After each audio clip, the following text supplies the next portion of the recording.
back to my channel. So as promised, I'm bringing you guys another video this week. 2 in a row from me. Boom. This video is going to be all about moisture. Actually, it's probably going to be multiple videos because I can see this being very long. I don't want to bore you guys, so I'm going to split it up into multiple parts. This is probably one of the most requested videos that I've gotten from people in general. So what I'm going to do on my first part, I'm going to talk about understanding your hair a little bit. So porosity levels and kind of how you figure out what works best for your hair. Just some tips that I have.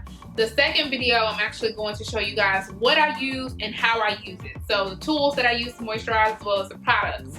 So both of these videos will be jam-packed with information. So you guys just buckle your seatbelts and sit tight. I hope you have a lot of time on your hands because I'm going to talk a lot. One of the most asked questions on my channel is what can I do to keep my hair moisturized? Why is it so dry? I'm not understanding. I'm moisturizing it and it's still dry. So one of the most important things I ask people is, okay, what are you using to moisturize? And a lot of times there's various answers that I receive. But I just want to, in this first part, talk about some of the myths of moisturizing and then talk about what you can do to really figure out what's going to work best for your hair. So I'm sure you guys that follow me have heard of porosity. If you haven't heard of porosity, that's okay. So porosity is basically your hair's ability to absorb moisture. There's 3 different levels of porosity, basically. The most common are both high and low, and then there's also normal. So low porosity means that your hair it's difficult for your hair to absorb moisture. High porosity is completely opposite, meaning that your hair, it's pretty easy to water your hair and it actually penetrate and moisturize your hair. And normal is all dependent on basically the weather and timing and all that good stuff. The reason why it's important that you know that is because if you have low porosity, meaning your hair does not retain moisture often, that means that you have to take a different approach on how you moisturize your hair.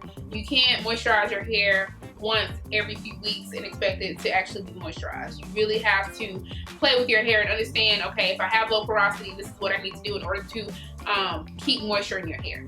One of the most known ways to find out whether you have high, normal, or low porosity is to do the glass test, which is basically you take a couple strands of clean hair. It's like right after you wash your hair and detangle, you take it out of the comb or you just pull a couple strands out of your head. You put it in a glass of water.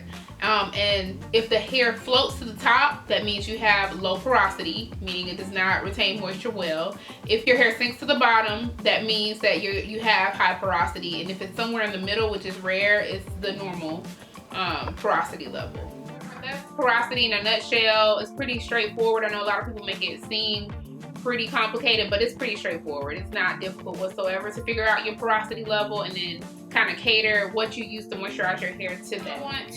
I have a few questions in my phone that I've received over the year about moisturizing your hair, so I just want to answer them for the masses and get that out of the way. So the first question I've received as it relates to moisture was, is there a such thing as over moisturizing your hair or moisture overload? Yes, there is a such thing as moisture overload. Again, I'm not an expert whatsoever, but if you do your research, there are some articles out there that say you can over moisturize your overload. I remember an instance where I left some deep conditioner in my hair overnight because I was like, oh yeah, my hair is gonna be super soft when I wake up if I leave this deep conditioner in overnight and wake up and wash it out. And when I washed it out, my hair was so mushy and it had no life to it.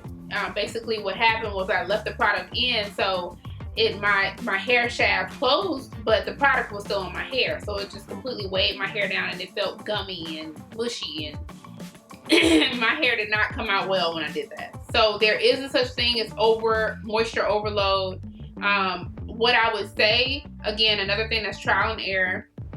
When you start moisturizing your hair, do it maybe 2 times a week to see what happens. And if your hair is still pretty dry, up it to 3 times a week. This is kind of a response to a question that I had asked someone who follows me. So they basically said their hair was dry, and then I asked them what they used on their hair, and they said coconut oil. So let's clear the air right now as it relates to oils. Oils are not moisturizers. Oils are sealant, meaning if you just put just oil on your hair, that is not going to moisturize your hair whatsoever. It's just going to, it'll penetrate your hair shaft depending on the oil. But that's all it'll do. It won't actually moisturize your hair whatsoever. In order for you to actually apply moisture to your hair, the product needs to be water-based. Whether it's an actual daily moisturizer, or if it's leave-in conditioner, or if it's just plain water, it needs to have H2O in it, because you need something that's going to actually penetrate your shaft. As you guys know, when you wash your face, it opens up the pores. It's the exact same thing with the hair. You need something that's water-based in order to actually penetrate your scalp and get the product in there. And if you use a product that is water-based, whether it's a daily moisturizer or actual water, you can apply oil, but you have to at least start off with, or combine water with the oil. There's no way around it. Oil is just not going to moisturize your hair like straight up H2O will. The question that I get is, can you use the same products year round? You can. I do, however, believe, just like, you know, you change your foundation or your soap or your lotion based off of the weather, I think you should do the same with your hair products. Of course, during the winter time, you want something that's a little bit more heavy. And during the summertime, you want something that's a little bit more light. That's just my perception of it. I'm not an expert in this field, but I just know products during the summertime, they don't necessarily work for me in the winter. So I switch my products up and adjust accordingly. When choosing products, you need to really test or look at the ingredients associated with that product. There are certain ingredients that you need to look for in daily moisturizers or leave-in conditioners to see if it's actually going to penetrate your scalp. Same thing for an oil. You still want, even though oil is a sealant, you want something that's going to penetrate your scalp. So the best thing to do is look up oils that'll penetrate your scalp. I mentioned every single product that you'll ever try out is going to be trial and error. As it relates to oils, butters, especially oils, butters, leave-in conditioners, daily moisturizers, those 4 things, which is basically everything, you will always have to try out new things and combine different things together. I'm going to show you guys in the next video how I have my setup, basically different options for the time of the year, different options for my hairstyles, you name it.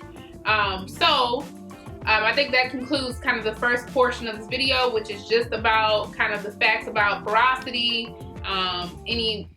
busting any myths that you guys might have heard. So for the next part, we are going to actually talk about the tools that I use and the products that, so instead of you guys clicking out of the video, just go ahead and click down below to part 2 of this video, and we'll talk about tools and products that I use. So I'll see you guys in my next video.